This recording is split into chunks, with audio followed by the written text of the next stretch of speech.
Salama tompoko. Salame. Esa amitsay mo zanakazana. Zay pagardagorana antoboafy tô. Nantoboafy tô pikadila tena ambady zanakao. Izy tô ndraiky dia fa somary hanitranitry. Izy tô kadila misy vola hitanà vola be misake anazy tô. Za matoko zanakako manambady izy tô vandraha afaka jalo donc reo e. Robika izy alobaka tsy handeha aminazy ro. Hitanà zanako antoboafy tô. Zoadila nda manambola kena i alefa mandeha manambady zio e. Zina dia somary hanitrantry fo tiafo fo zy satria zy manambola. Hitanà zalitsika mafy be tô. Za tô mamatsina mba teto boaby be. Anà zanako voa mafy zy kono manambola.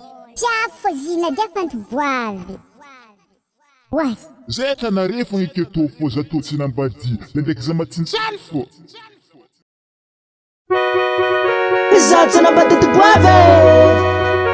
Zatsana mbatetu kwabe Hey kazala hey Zana mzal bikara korfa Zatsana mbatetu kwabe Zana mzal zale Zatsana mbatetu kwabe Namzal zale zanina Zatsana mbatetu kwabe Zatsana mbatetu kwabe Nakwapi sabala be manakori Zatsana mbatetu kwabe Kola banchela zats manaba Zatsana mbatetu kwabe Nakwapi sabala be manakori Zatsana mbatetu kwabe Zana mzal zale Zatsana mbatetu kwabe Namzal zale zanina Zatsana mbatetu kwabe Nendek zats manaba Futu zaza somara malasala Alefa zala Mbrake Zatsana mbatetu kwabe Zatsana mbatetu kwabe Zana mzalzale Zatsana mbatetu kwabe Namzalzale zanina Zatsana mbatetu kwabe Zatsana mbatetu kwabe Nakwapi sabala be manakori Zatsana mbatetu kwabe Kola banchela zats manaba Zatsana mbatetu kwabe Nakwapi sabala be manakori Zatsana mbatetu kwabe Zana mzalzale Zatsana mbatetu kwabe Namzalzale zanina Zatsana mbatetu kwabe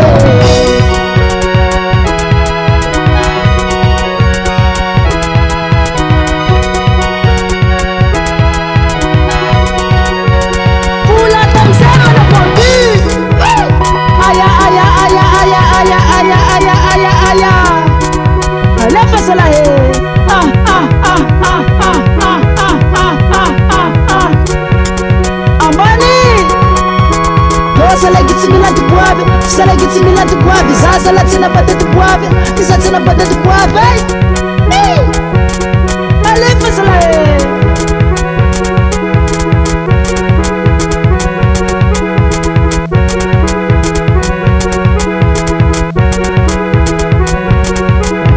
Zato nile, zato mame, zato tsina bata tu guavi, zato tsina bata tu guavi. Hala kunununa zefalabu, hala kunununa zefalabu. Tsivitaniza nyenge na zimbalazo, tsivitaniza nyenge na zimbalazo. Mbola tsivita, uluza kunyaraka.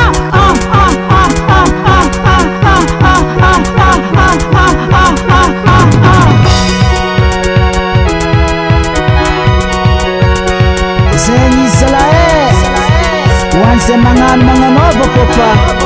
Zaza la tsina manaruna mbadetu kwabe Zatsana mbadetu kwabe Zatsana mbadetu kwabe Zatsana mbadetu kwabe Zatsana mbadetu kwabe Zatsana mbadetu kwabe Zatsana mbadetu kwabe Zatsana mbadetu kwabe Zatsana mbadetu kwabe Zatsana mbadetu kwabe Zatsana mbadetu kwabe Seke na tiano na tiano fa karazengue tem nova quase DJ Max 100% nouveauté AFG Rams Production